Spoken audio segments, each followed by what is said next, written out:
అవని శ్రీకర్ అలేఖ్యతో మాట్లాడుతూ ఉంటారు. శత్రుత్వం పోయి బంధుత్వం ఏర్పడిందంటే ఏదో పెద్ద దైవ చింతన ఉండే ఉంటుంది. దైవం తలిచిన ఏదో పెద్ద కారణమే ఉండి ఉంటుంది.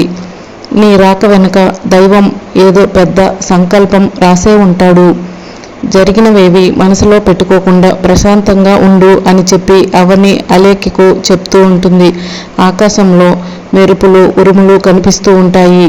మరోవైపు వేదవతి మనవల్ల సంతానం కోసం మా హృదయాలు తహతహలాడుతున్నాయి అని చెప్పి కుటుంబంలో అందరికీ చెప్తూ ఉంటుంది.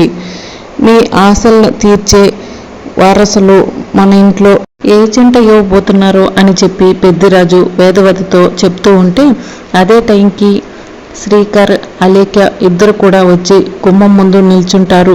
మరి రాబోయే ఎపిసోడ్లో ఏం జరుగుతుందో తెలుసుకోవాలంటే ఛానల్ని సబ్స్క్రైబ్ చేసుకోండి.